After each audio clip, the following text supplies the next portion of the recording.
Okay, so let me just start sharing the screen right here. There we go. Okay, so let's get started then. By the way, for those of you wondering, the other two revision sessions that I hosted, Topic 7 and Topic 12, are currently being uploaded to YouTube. They should be there this afternoon, but yep. Okay, so let's get started. On Topic 3, thermal physics, is, well, about thermal physics, induction of heat and stuff. I'm going to start with some definitions. Thermal physics is technically described as the combined study. They're not going to ask this in exam, but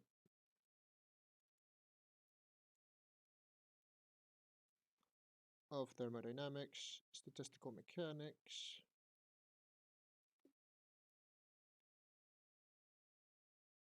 um, and the kinetic theory of gases.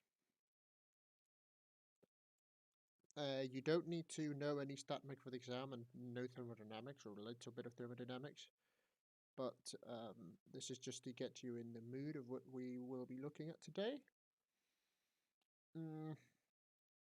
So some of the key concepts in this topic are the kinetic theory, or the molecular theory, my bad. Molecular theory of gases, solids, and liquids.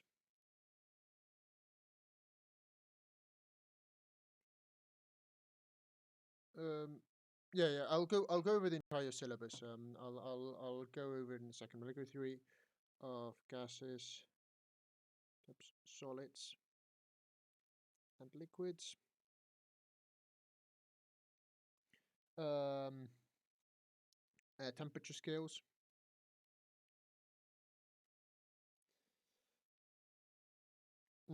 Specific heat and latent heat.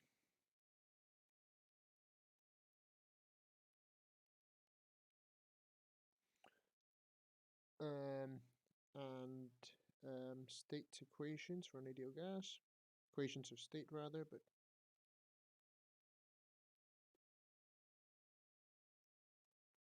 and lastly, moles, mass, and Avogadro's number.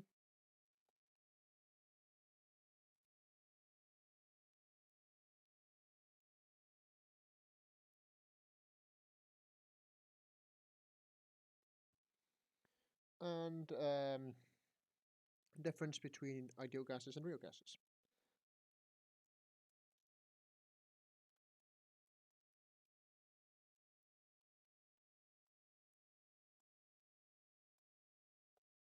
So,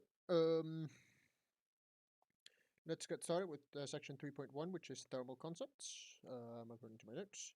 Please do tell me if there's anything that I am missing. I am going over my notes and I don't remember those as complete, but thermal concepts.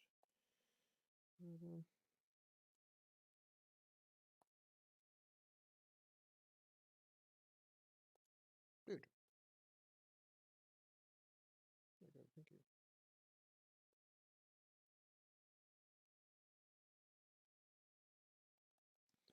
Um, so, let's start with some simple definitions here.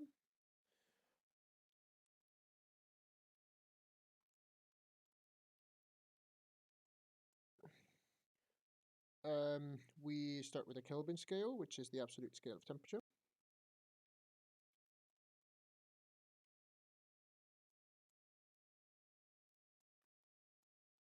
Capital T denotes temperature, by the way.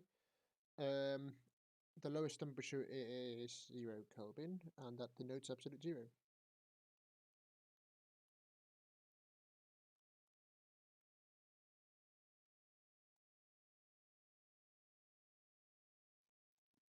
So we have that temperature in Kelvin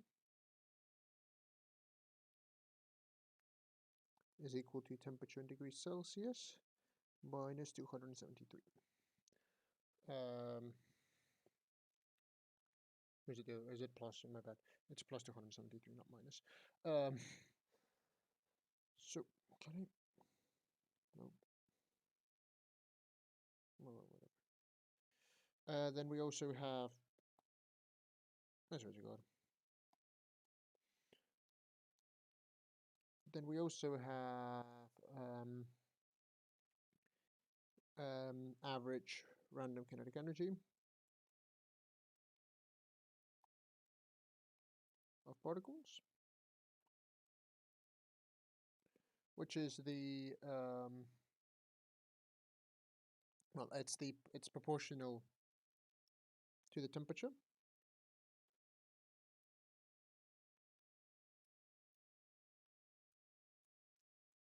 And it is given by kinetic energy, which is equal to 1/2 v squared, as all of you know, is equal to 3/2 kT, where K is the Boltzmann constant, and it's in the 4-reader booklet. It's sometimes denoted as kV as well, by the way.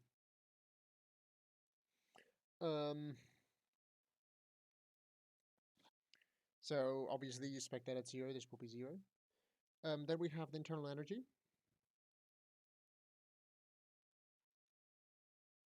which is the sum of the kinetic energy and potential energy of a particle, or of all the particles inside inside a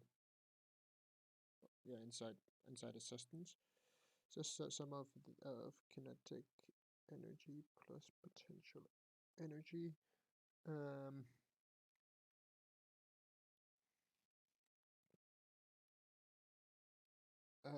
of the molecules. The actual formula is actually U is equal to Q plus W, but where Q is the heat and W is the work done by the gas. I don't know if you actually have this in the exam. I mean, they could ask you to compute the internal energy if you're given the work and the heat, or the kinetic energy and the potential energy. We'll go over potential energy and kinetic energy in a second. But the heat is basically the average kinetic energy of the particles, right? Whereas the work is the average potential energy of the intermolecular forces, which you can technically model as springs, but you don't need to know that.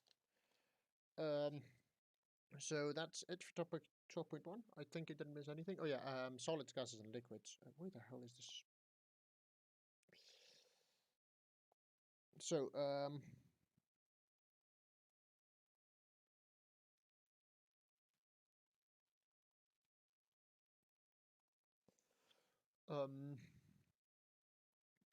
I you don't need to know about plasma, but anyway, a solid is molecules that are tightly bound together, like something like that, and they are arranged in regular patterns, have a fixed shape, and can vibrate a little bit.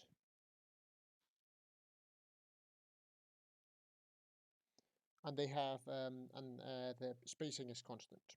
This is solids. Gases, or liquids rather. Let's start with liquids. So let's do liquids.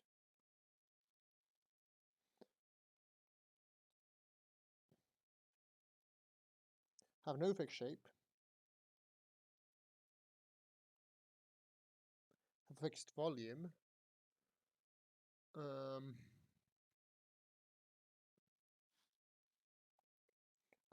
They adapt the shape of their containers.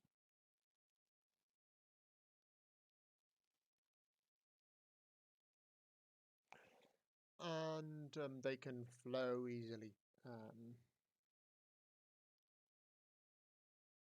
Right, whereas you can't make a solid fluid. And then we have gases, which are just something like this.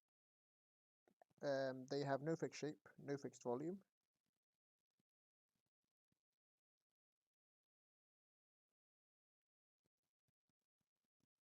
Right, they will fill whatever container they're in.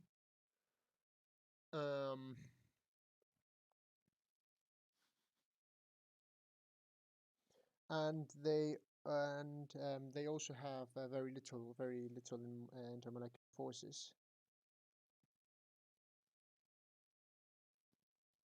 because they are so far spaced. What the hell?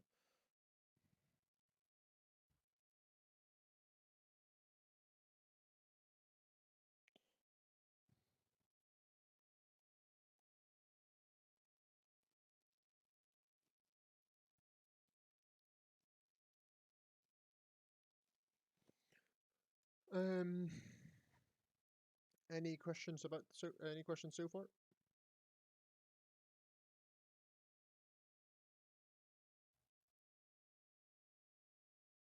Wait, am I not showing whiteboard? Am I not? I could have shown. Am I not showing the whiteboard? Okay, cool. um, um, okay, so let's go with 3.2, which is calorimetry, or the measure of heat. So we will start with some simple definitions here.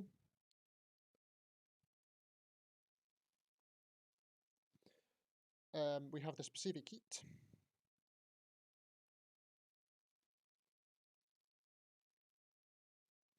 which is the energy needed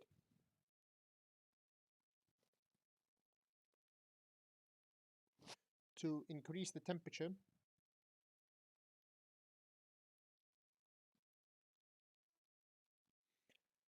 per unit mass by 1 Kelvin or 1 degree Celsius.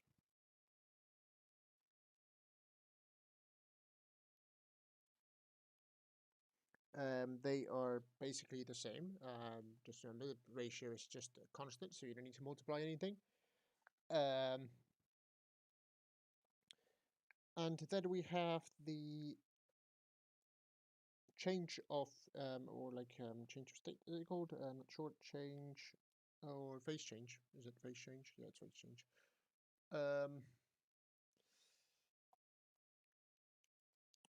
Phase change.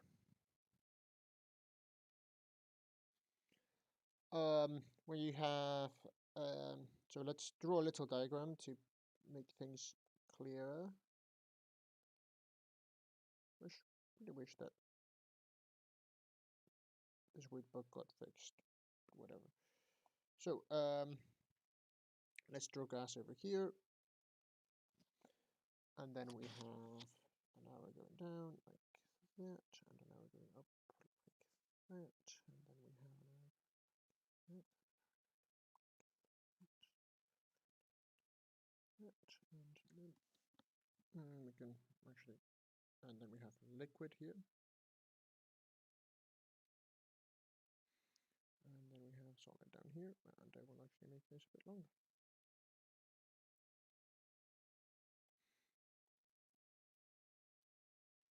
Okay, so the change from gas to liquid is condensation. Now you're going to have to excuse my shitty diagram here.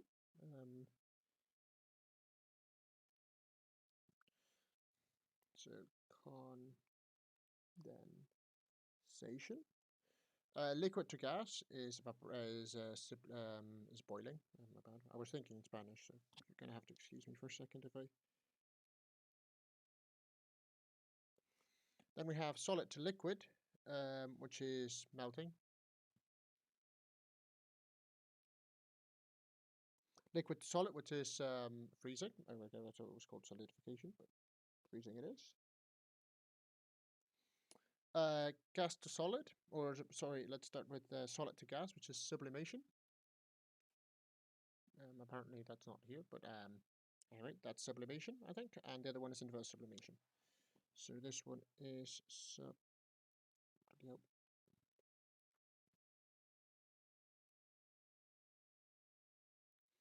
and inverse sublimation.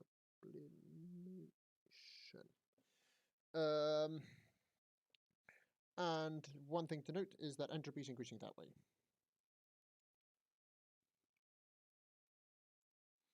And all phase changes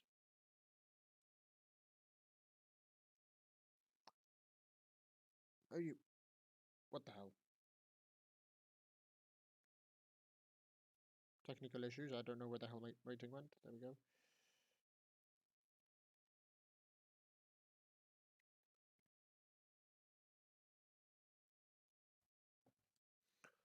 They occur at constant temperature. Did I get up here?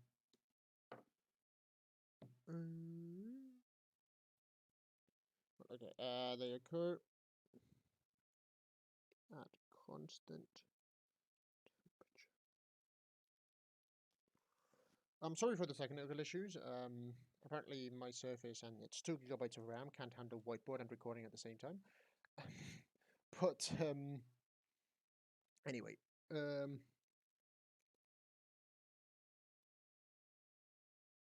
me just close that. Oh shit. Yeah, I'm also uploading videos to YouTube, which could be why it's happening. Anyway, latent heat.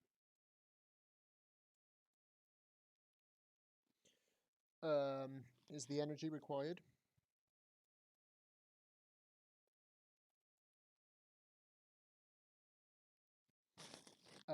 to change from one phase to change phases.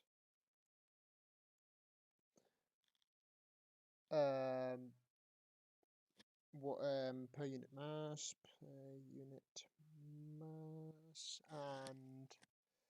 and at constant temperature. By the way, CT denotes constant, and this is important. It's a constant temperature. When a quantity Q of heat is given to a body of mass m,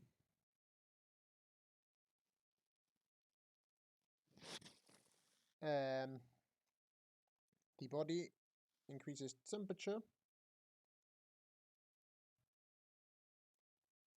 given by the following integral, which we are actually going to solve in a second. It's a rather straightforward integral given by the integral from t1 to t2 of mc dt, which for those of you who know how to integrate is rather simple, and it's just given by mc delta t, which is equal to mc d2 minus t1. That's the actual physical origin of that, but you don't need to know the actual integral part. I think it just gives you a better idea. A quantity Q is applied in a phase change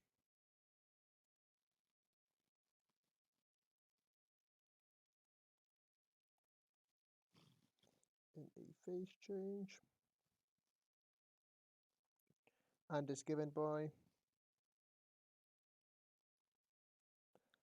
Q is equal to mL, where L is the latent heat capacity. Or the latent heat, my bad, not latent heat capacity. So if you actually plot Q against temperature over like the you will see that it looks something like this, right? So you have temperature here, and this axis you have the, I think it's this, it's the temperature, my bad, the temperature in degrees. Actually, and what do you have here? Oh yeah, you have Q here in this axis. Heat added, right? You will see that, let's say that it starts in, let's assume it starts in the solid phase. Yeah, what's up? Hold on. Yeah, my phone is low as hell. I can't. Yes, I'm gonna. I'll upload the revision session to YouTube. I'll try to upload the whiteboard later today. Yes. So essentially, what we see is if it starts, let's assume it starts in the solid phase. We'll see that it increases kind of linearly, right? So where the slope is going to be given by the specific heat capacity in the solid phase, and then we have this constant phase where it's changing phases, right? From this case, it would be changing from solid to liquid. It would be melting. Then it would increase again with a different slope because the specific heat capacity is different. We would again see another phase of constant temperature. And then we would see another slope, lastly, when it's a gas. And this one just goes off to, well, not infinity, but let's just say it goes up to infinity because I don't know, plasma is weird. I don't know about it, and I'm not going to talk about it. Okay. So, now let's see. What's next? Okay, yeah. That's the kinetic theory or the molecular, the kinetic theory of gases. So, kinetic, oops. Kinetic theory of gases. So we will look at should okay, I don't understand what the hell is going on. Look at pressure. What an ideal gas is.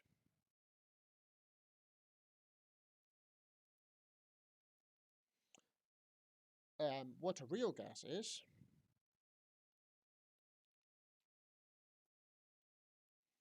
And evaporation. We won't actually go into derivations because you don't need to know them, but we will because, well, yeah, it's actually a pain in the ass to derive these models, and they require yeah, I'm not, there's no need to know the derivations. Okay, so let's say we have a force. Okay, let a force C F be incident upon an area A with the angle theta to the normal. The pressure will be given by P is equal to F times the cosine of theta divided by A, right? So let's say we have a force that's like that, and then we have an angle here to the normal. So, and this is our force F, and this is our area A. We will have a pressure given by that. Now,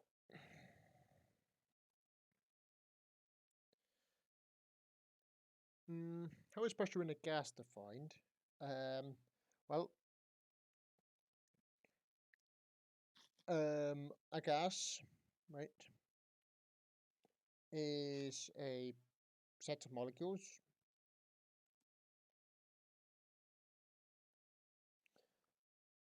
separated by a distance. Separated, let's say by a distance d.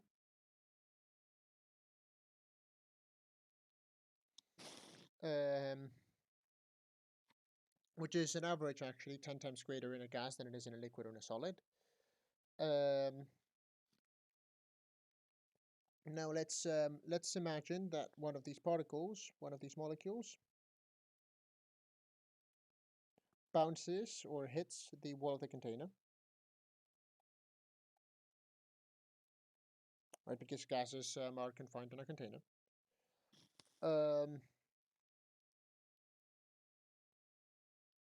And let's say it does it in a straight angle, right? It doesn't inflict in an angle sort of like that. It just does it in a straight line like that, in a rectangular or in a 90-degree angle. I'm just going to say.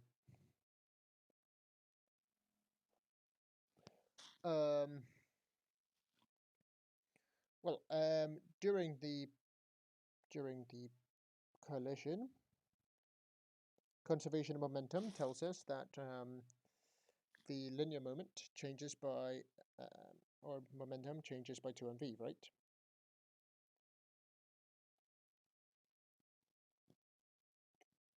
There is mv momentum in this direction, and then it bounces back, has mv momentum in that direction. So the change in momentum is 2mv, because it's momentum 1 minus momentum 2.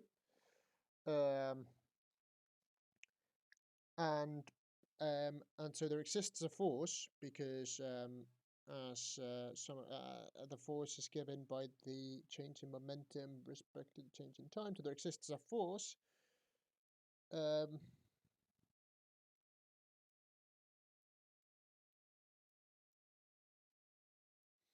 exerted by the molecule on the wall,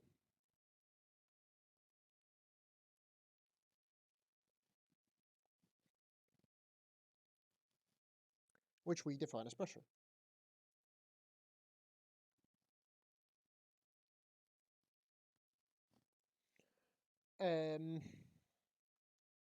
So there's two things that affect the two things that affect the pressure.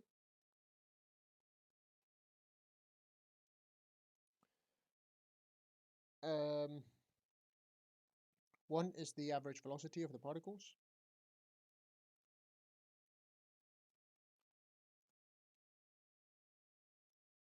which is proportional to temperature, as we talked about earlier, and the frequency which they hit the walls, which is proportional on the size of the container. Frequency of collisions. Okay, so now let's move on to the ideal gas. An ideal gas is it's a theoretical construct. It's not something that is observed in reality. That's important.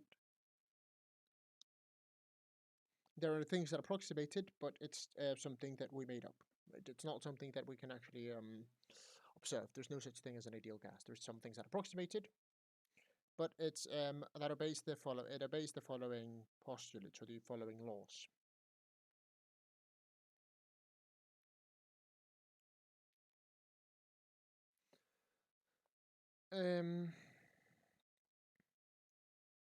One, it's all molecules are hot spheres.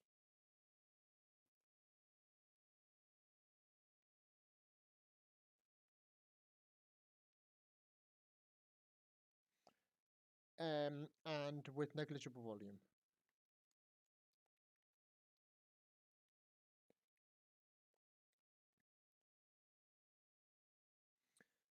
Two, all collisions are elastic. That means there's no momentum lost in collisions, as heat or anything. The duration of collisions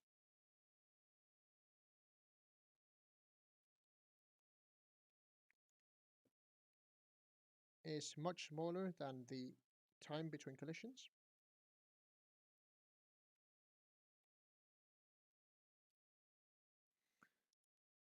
And there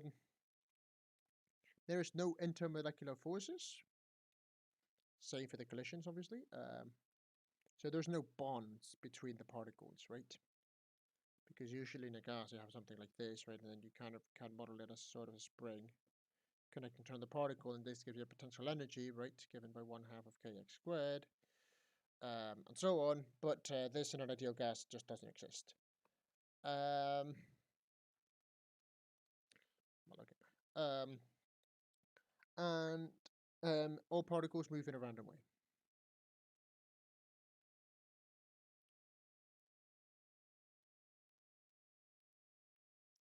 In random ways.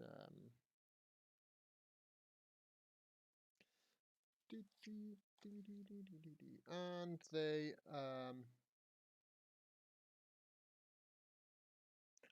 they obey the laws of classical mechanics. Right, so obey laws of classical mechanics, which I actually don't know if you can call CM, but I am calling it CM.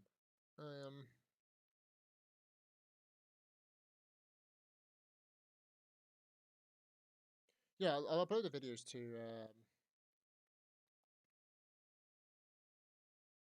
to the I'll upload the videos I'll upload the whiteboard and the videos later as soon as this one finishes loading, because it's a big one. as soon as the other ones finish uploading, because they're taking a while. Anyway, let's talk about real gases now.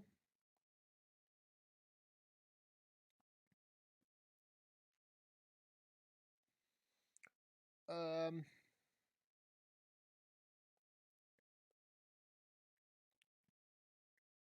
the real gases can be liquefied or solidified.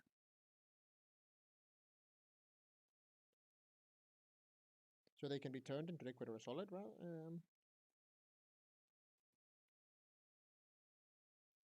They do have intermolecular forces.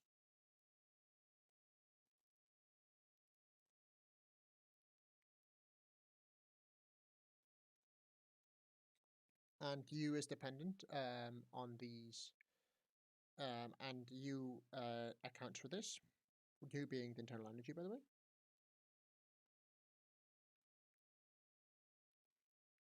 Then we have three.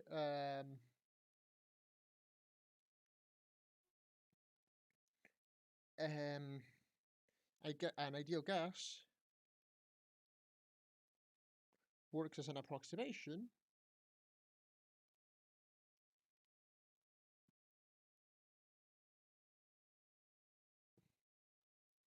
at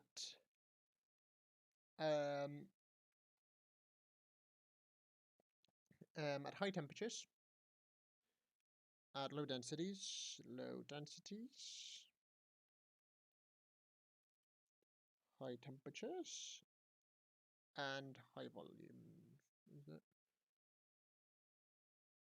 I think it's so the volume of the container is high. Any questions so far regarding what I've talked about till now?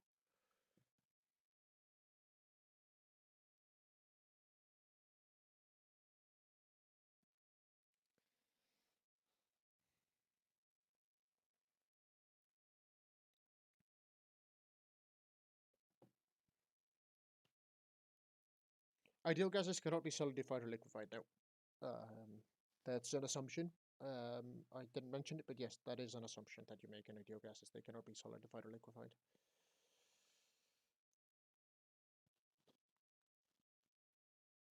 Why is it that T doesn't change when changing state? Because all the heat is so basically what's happening, right? You're adding heat to the system, but all that heat is going to breaking the bonds between the particles.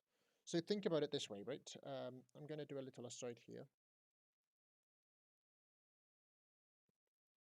In a solid, you have intermolecular bonds that kind of look like springs like that, right? And they're very taut and they're very strong. And then in a liquid, those the string is a little more sort of loose. Whereas in a gas, there's just basically no spring. So what you basically all the heat is going towards breaking these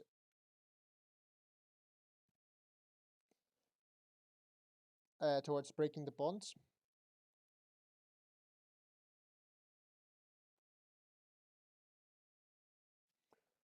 And so you get no increase in temperature because no temperature is actually increasing the temperature, the kinetic energy of the gas. So that's what happens in phase changes, and that's what happens basically. Does that answer your question? Does potential increase like between? Do you mean between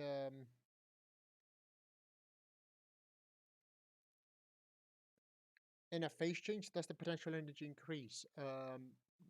No, the internal energy remains constant. I think, pretty sure.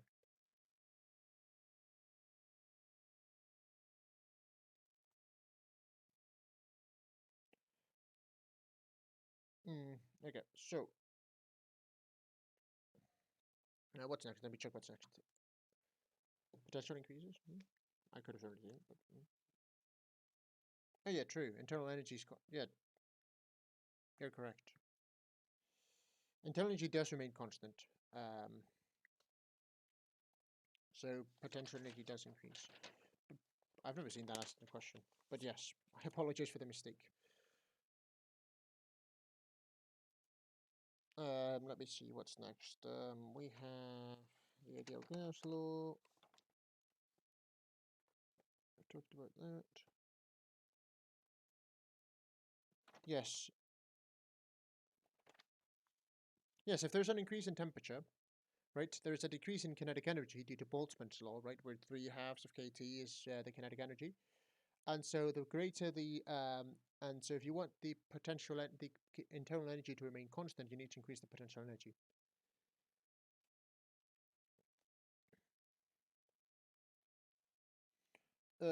Okay. Let me see. What's next? I think it's the ideal gas law. Oh no, evaporation. That's the thing that's next.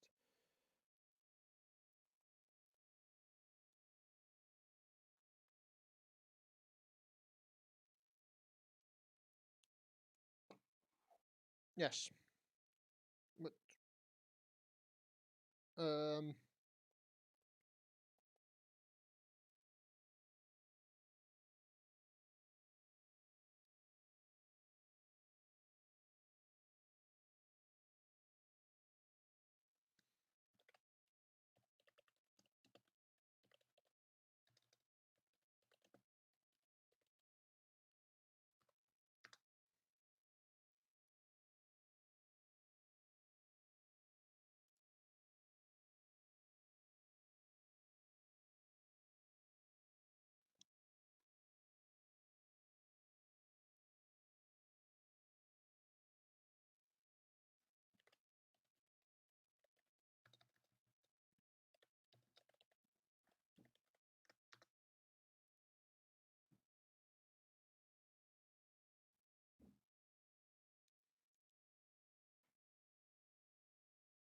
yes.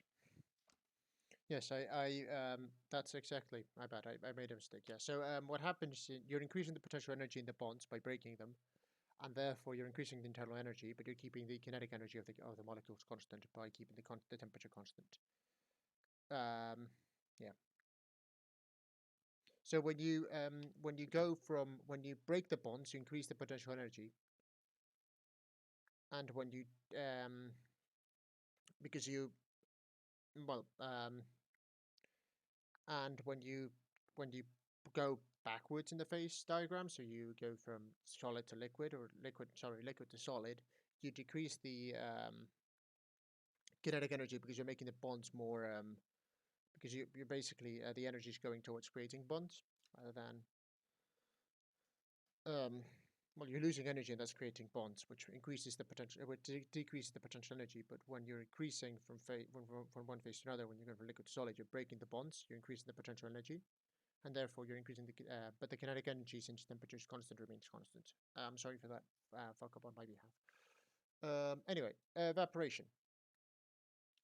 Evaporation is what happens and why your clothes dry when you put them out in the sun. Because I can guarantee you that there's not 100, it's not 100 degrees outside, so the water won't boil. What happens is that on the outer layer mm, of um, on the outer layer of the liquid, right? So let's assume this is a box full of water. What happens, and we have some heat incident upon it. It could be from the sun, it could be from a radiator, it could be from you putting your hands on top of it. Um, you give the particles at the outer layer, which kind of look like, let's say they look like kind of like this, right? You give them enough kinetic energy, or you give them enough heat to actually escape and evaporate and become a gas. When you boil a gas, you essentially have all the gas boiling, or you have all the temperature, all the liquid in this recipient would have enough kinetic energy to escape and become a gas. But with evaporation, it only works for the outer layer, so you're only evaporating layer by layer. So I'm going to write it down. Um, so a liquid boils at a specific temperature. Um, and the molecules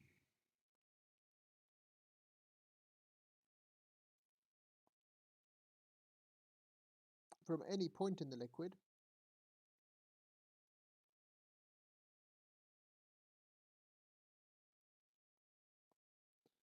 become a gas.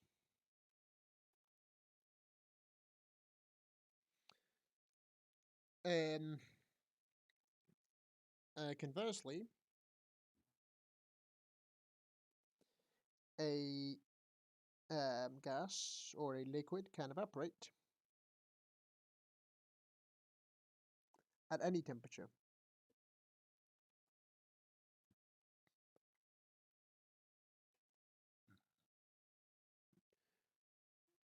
Since evaporation is limited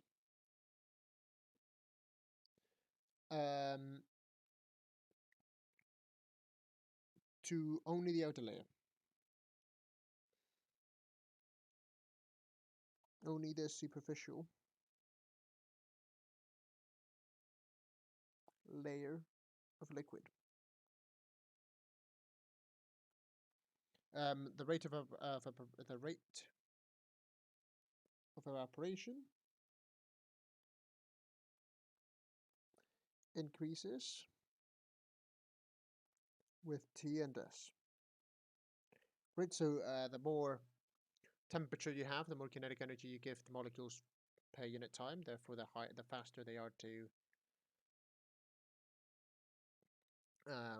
leave the gas, and the more surface you have, the more particles you have.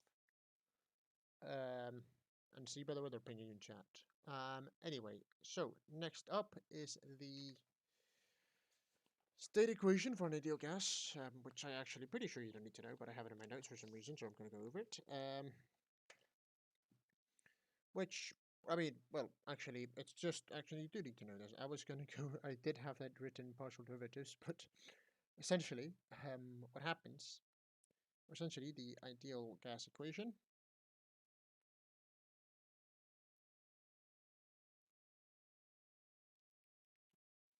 is the good old PV equals nRT. And if you want to be cool, and you can also say at du is equal to the partial derivative with respect to this entropy of the entropy plus the partial derivative of the of that with respect to that, and with respect to the volume, plus the partial derivative of that with respect to that, and with respect to number of molecules. Which if you solve, that's the temperature, that is the pressure, and that is the chemical potential.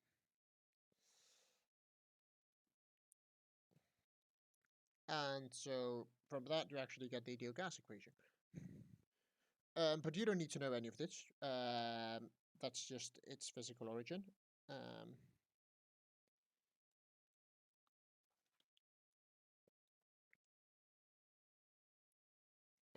And well, yeah, that's about it for the ideal gas equation. You just need to know how to apply it. P is the pressure.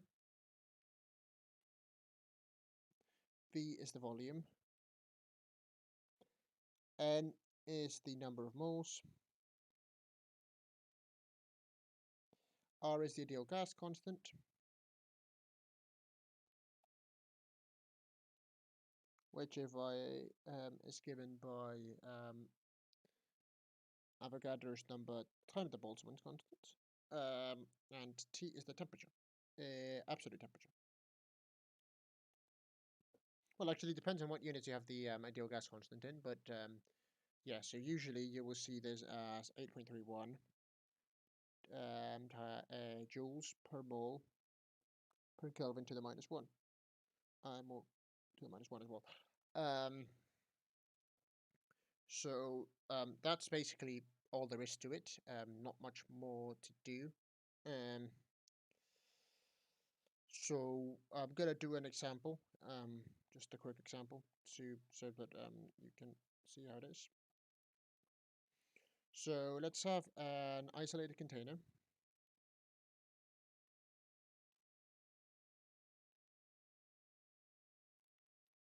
Divided, or rather, is divided in two volumes that are the exact same.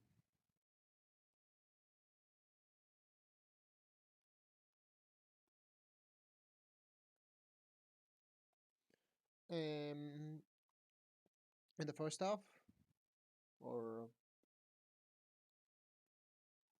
there is a mole of gas. There is a mole of an ideal gas at pressure P and temperature T.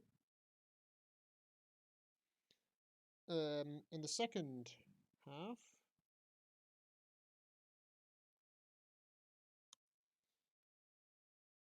there's two moles.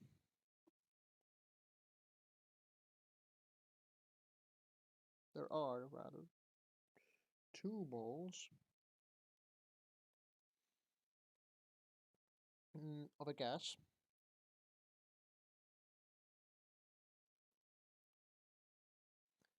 at P is equal to 2P, so twice the pressure, and temperature is equal to T.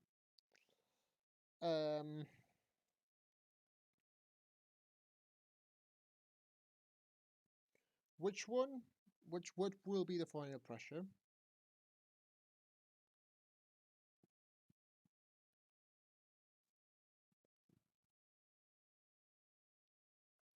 Once we remove the once we remove the separating wall.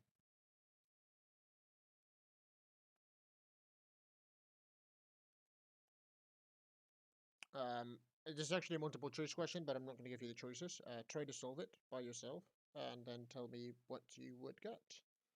I'll give you a couple of minutes.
Okay. Anybody else want to take a guess?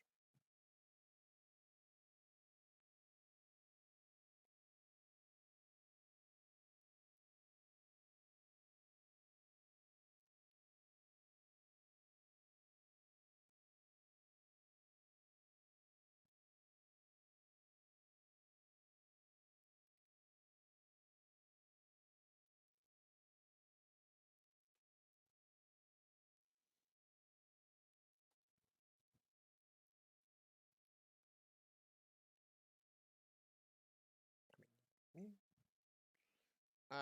Let's see. Again, there's a couple. One person more trying to guess an answer, and then I'll go with the solution. Uh, okay. I'll go over that exercise in a second. Let me just go over this answer real quick. Mm. So, basically what happens, right, is you have P is equal to P on one side, and P is equal to 2P on the other side. And you know from the ideal gas law that an RT over B, which actually you can just solve for P, and that they tell you, they tell you for the first part that N is equal to 1. RT and V are just constant because, well, they are. So, and then on the other side, you have that P is equal to, or like rather, let's say 2P.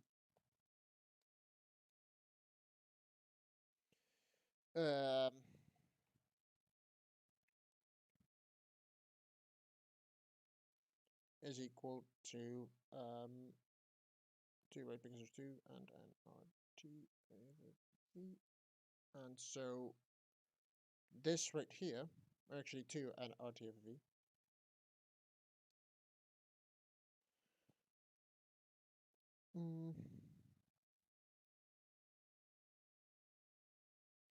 And so when you um, when you put both together, you double the volume, right? So this would be 1/2 of the total volume. This would be another half the total volume. So you have that when you add both, you get that the total volume is 2V. The total temperature is T. The gas constant is still R, and you have N is equal to 3. And so you can just plug in those values. So you have 3 RT over 2V, where this is just your original pressure. So you have that P final is equal to 3 halves P initial. Now let's go over that question that you sent in chat. Then now we'll continue with the revision session. Let's see. There's an air kitchen. The air in the kitchen has pressure 10.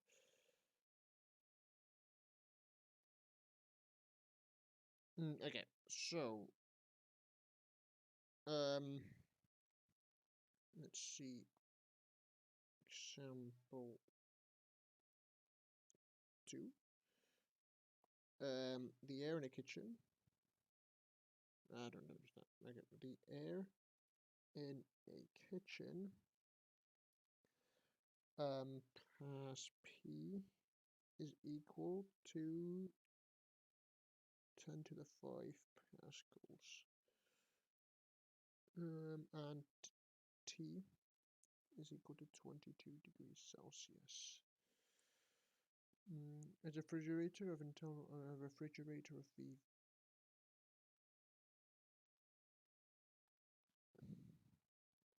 is equal to 1.26 meters cubed is installed. Okay, with the door open, the refrigerator is initially at the same temperature and pressure as they are in the kitchen. Okay,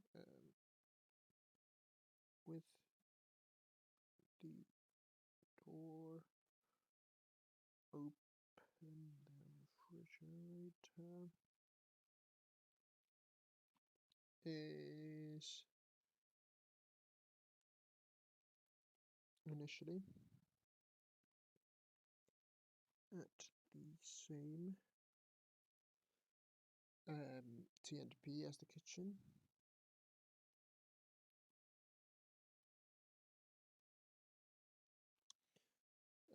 Calculate numbers of molecules of air in the refrigerator.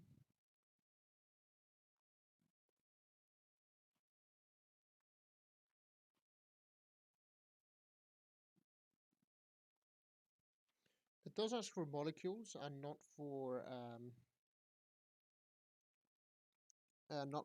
moles. So that means that we will have to use Avogadro's constant here. That's one thing to note. Give me 1 second. So let's start. So the first one is just a simple application of the ideal gas law. We have P, we have V, we have nRT, which I'm actually going to write as PV is equal to number of molecules times Boltzmann constant times T.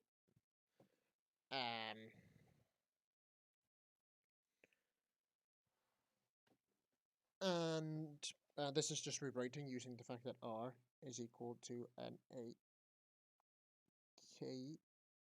That's actually KB, my bad, KB. And so you can just use that. And if you solve, and since N is equal to N over NA, you can just plug that in here and get R is equal to, you can just solve and you get that N over, or N times NA is equal to n, or rather if you solve for an a, my bad, if you solve for an a, you get that it is n over n, and so you get that n over n kb is equal to r, and so you plug that in here and you get n kbt.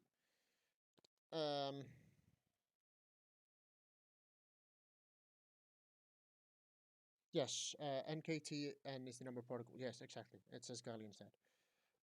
Capital N denotes number of particles. Lowercase n denotes number of moles. And so you could just plug the numbers in here, so you know that P is 0.36 meters cubed. You know T is you'd have to pass that to degrees Kelvin, so 295 Kelvin. And so you have that 10 to the 5 times 0.36 meters cubed.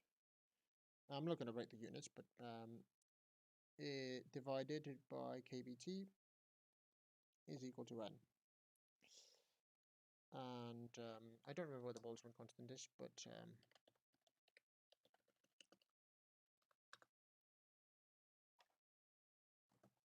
I'm checking. I'm checking at the moment. I need to. I don't remember what the Boltzmann constant is. 10 to the 5 times.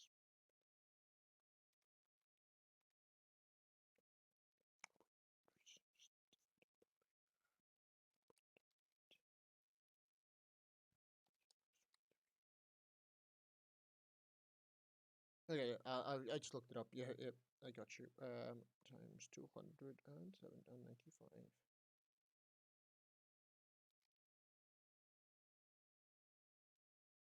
Yeah, I got 8.84 times 10 to the 24. So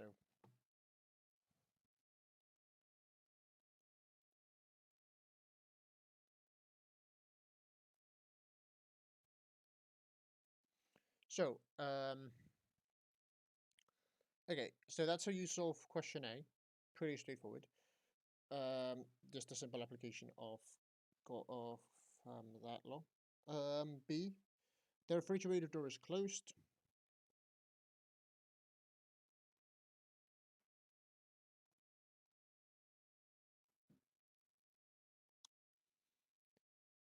The air refrigerator, or the air, is cooled to 5 degrees Celsius. And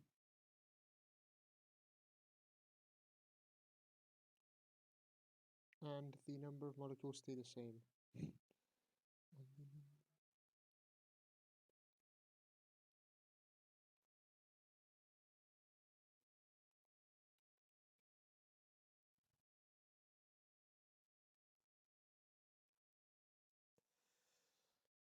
Okay, determine the pressure of air. Again, just apply.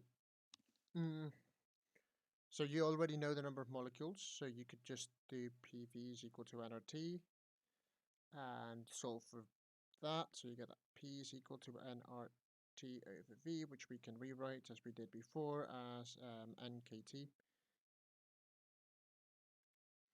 over V, and we know the different constants.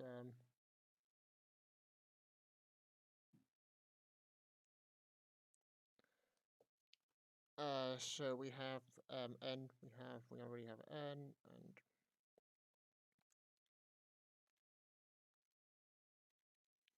and then we have k, which is, as we said, 1.38 e to the minus 23 times the temperature, which is 5 to 278, divided by the volume, which again is 0.36. And so you get that it is around 94 to 37 pascals, or 9.42 times 10 to the 4 pascals. And then lastly for C. Oh, actually, B2, my bad.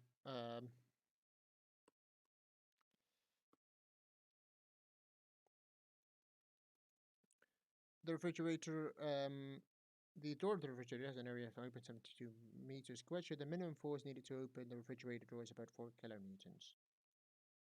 Huh, let me see. Let me think about that one. I don't think that has to do anything with thermodynamics. I think that has to do more with mechanics. Let me check. So the force is equal to pressure times area. And so we know the pressure, we know the area. I know, but you can just use definition of pressure, I guess.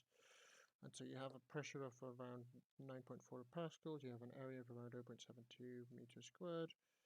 And wait a second.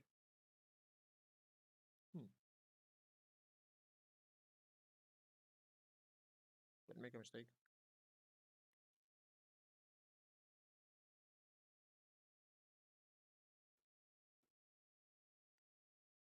Yeah, okay, true. You have to, yeah, true. I did forget. What was the pressure in the room initially? Um, oh yeah. So it's going to be delta P, which is 1 e to the 5 rather.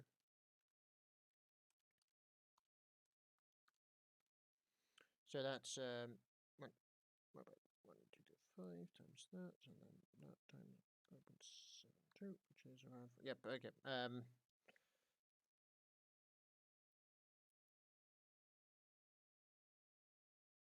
Yeah. So essentially, what you have to use is the difference in pressure because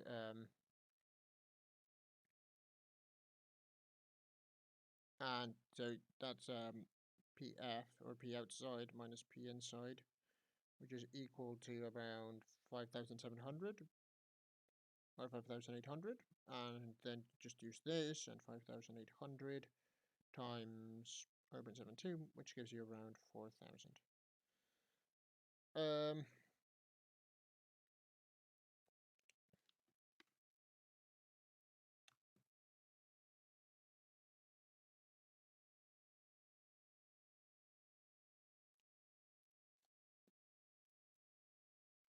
So, any questions so far, or can I continue?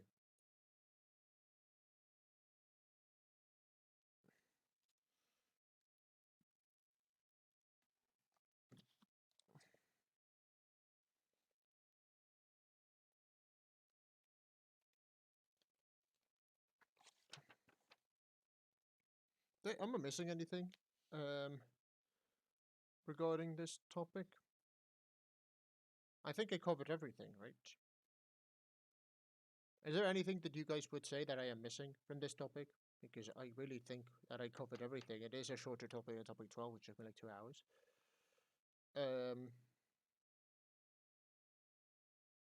Why do you have to use difference in pressure? Um, because essentially, um, yeah. So it's just that because the difference, if you apply a force enough to open it from inside, um, then the pressure, well, you would need a pressure. There is a because oh shit, um, because there's a difference in pressure between the two things. So the force, right, you have to apply is the area. The pressure is the force divided by area. But and usually you think of it as the force, like when you basically yeah, it's exactly that. Basically, you think of it as you putting your hand on a table, um, and forcing down on it, and then you basically apply a pressure because you're used to the. Actually, I have no idea what I'm saying. I think the molecules explanation is a bit better. So you have molecules pushing on one side, molecules pushing on the other, and therefore there's a net pressure of of um, 5 kilopascals, which is the one you actually need to take into account. Um, you think of it as net pressure and not actual pressure, because you have to think of it as there being two sides. So if it was isolated, if you were in a vacuum, then you would indeed need um, the full, I think it's 60,000 kilopascals, 60,000 newtons, I think I calculated, um, without without actually in a vacuum, right? Because there is no outside force, and you have to equate the force, the pressure outside of the room to the pressure inside of the container.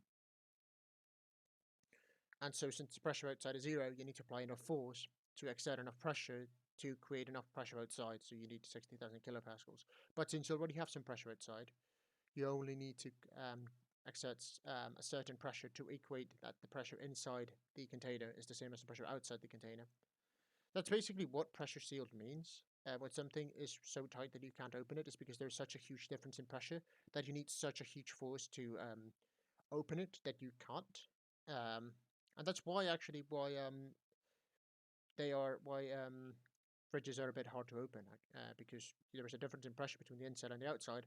So you need to exert a bit of pressure to equate both forces. And yeah, does that kind of solve your question? There's people actually explaining it better than I can. I'm not giving you the best explanation at the moment. Yeah, true.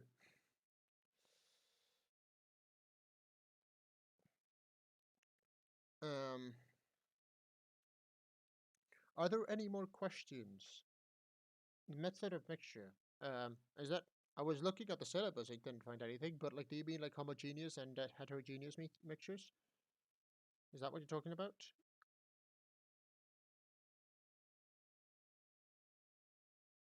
Or like because I was looking through my notes, I don't have anything on that. I'm looking through like revision guides and stuff. I don't find anything. Um, let me see if I find what you're talking about, because I don't exactly know what you're talking about. Thermal concepts. Delete. Yeah, I'll answer questions in a second. Let me just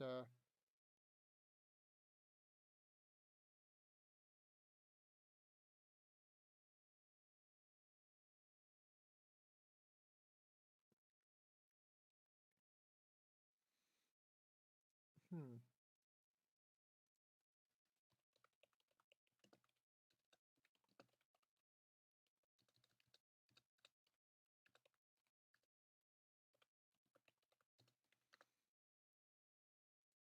Let me just check. I'm trying to check if I can find exactly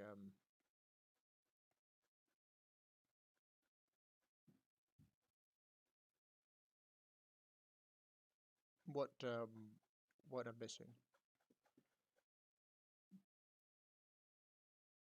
Oh, that. Okay. Um. Okay. Yeah. Yeah. Okay. Okay. Okay. Yeah. Yeah.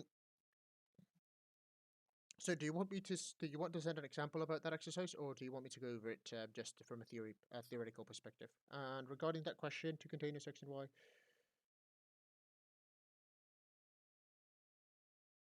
okay, it's similar. So just randoms is it's similar to the exercise that I went on earlier about. Um, so you have that two containers X and Y are maintained at the same temperature. So right, so T is the same in both. So let's just write a little table to kind of keep track of everything. So X and Y, and we have temperature, volume, and pressure, right? Volume and pressure. Excess volumes, excess volume. They're both the same, so I'm just gonna call it T and T. Then we have this one has volume 6 meters cubed, and this one has volume 4 meters cubed. Oh no, other way around. 6 and 4, and the pressure in X is 100 pascals, and the pressure in Y is 50 pascals. And they ask you what is the final pressure in the container. So, well, it's going to be so the final they're gonna you basically end up with a volume of 10 meters cubed. Right, so you can apply the ideal gas law right here. So you know that the final volume, X plus Y, they're going to have the temperature that is going to be the same. The volume we're going to have 10 meters cubed. And since the number of moles,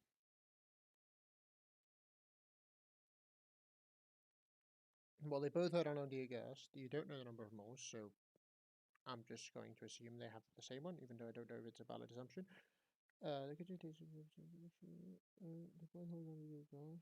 Actually, no, you can find the number of moles by knowing the temperature. So you need to find n for each of them, right? N. So you do P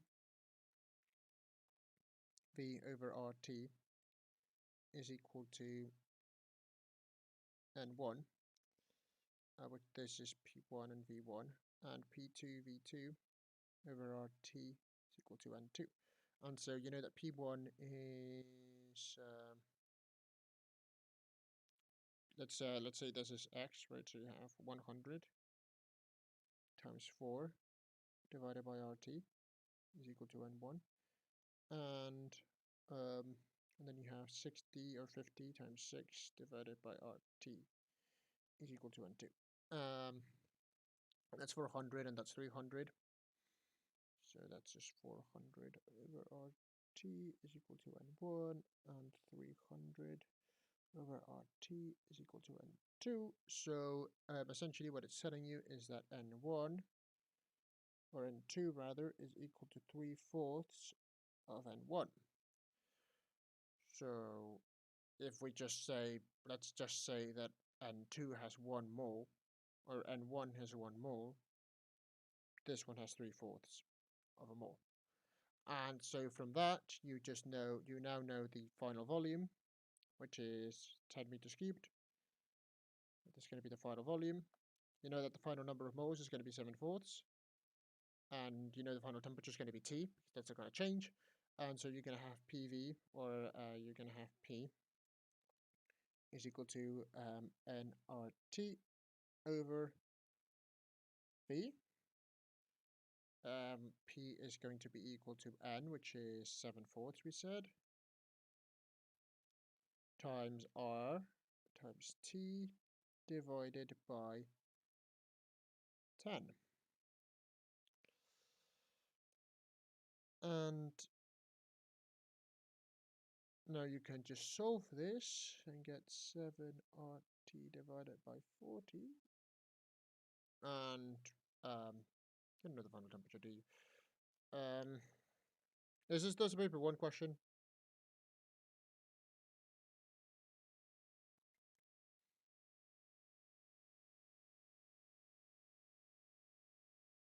And then you could just find the temperature by doing, well, you need to find a relation. It's paper 1, okay.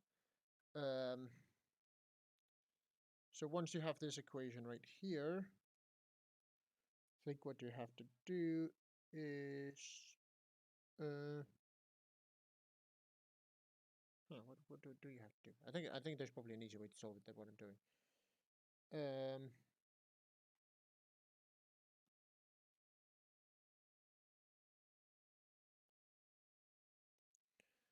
And so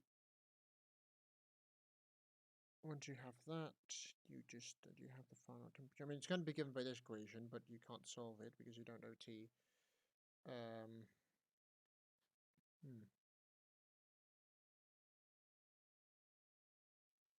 I'll get back to you on that in a second. I'll ping you in chat later. I'm not sure how to solve it right now. Okay, so let's go over to Robert's question.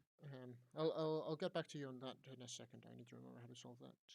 I need to redo that.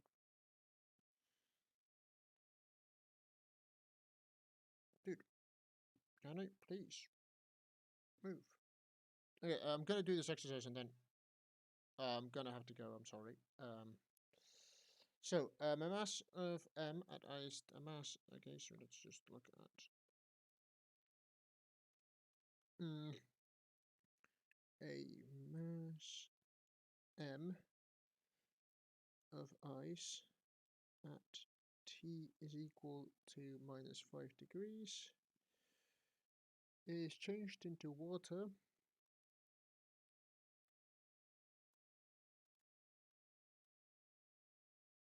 at 50 degrees. And then they give you the specific heat capacity, which is Ci, and the specific so heat specific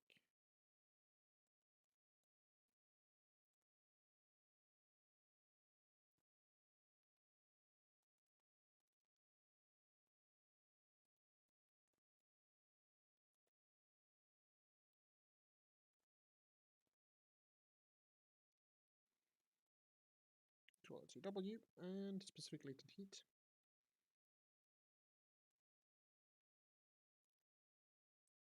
For fusion is L. Okay, and then they ask, wait, is it 9 or I'm assuming you're asking question 8, right? Which energy gives you the required which expression gives the required energy for this to change? Okay, so essentially you can break this into 3 parts. So break it up into 3 parts. One part would be getting the ice to melting temperature.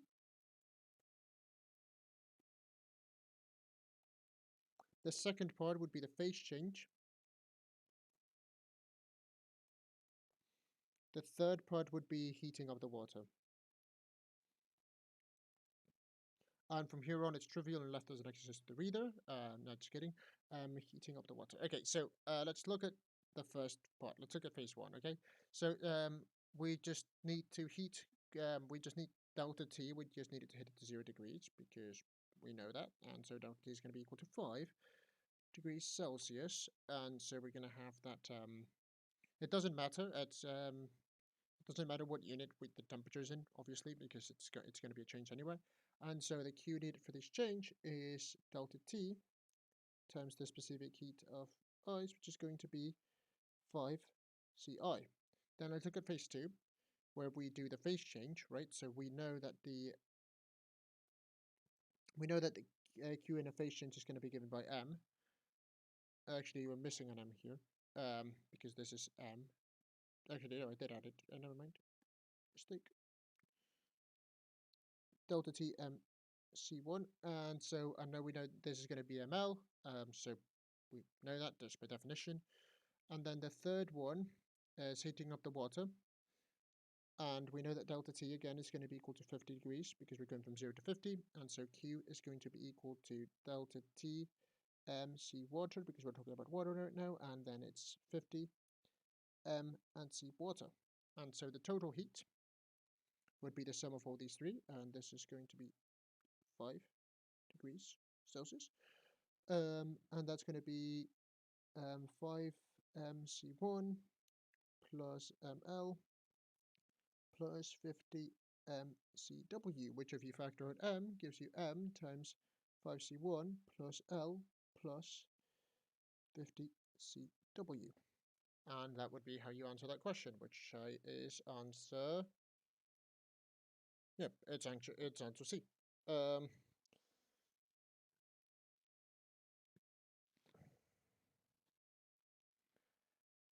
And I sound Spanish because I am Spanish, you fucking dumbass. Anyway, um,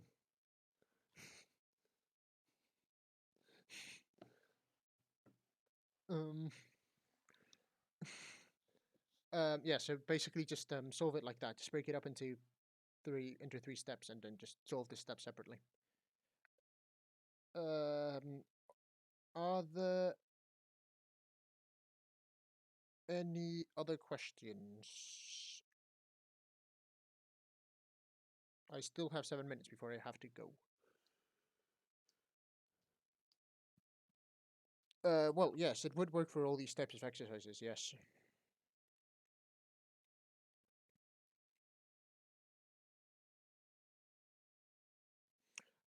That's a question that I'm trying to figure out myself, and I'm on my 2nd year of the degree. So, if you ever figure out the answer, please tell me. I'm lost as hell. I would appreciate knowing how to do physics. I actually don't know.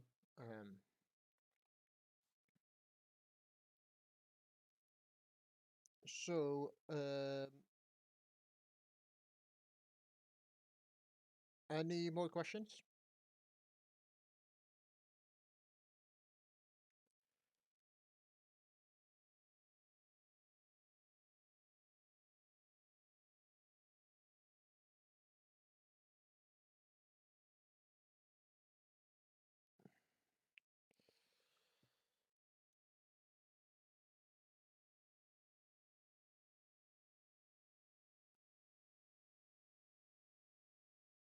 Mm,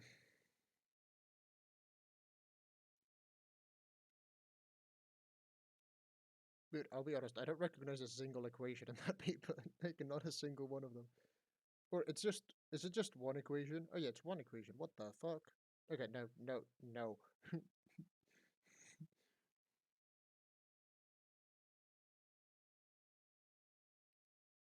Oh, okay, yeah, I haven't done that.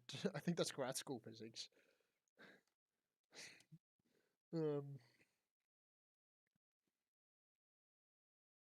yeah, don't do that to yourself. Don't memorize that. You can probably just look it up on the internet. It's easier. Um,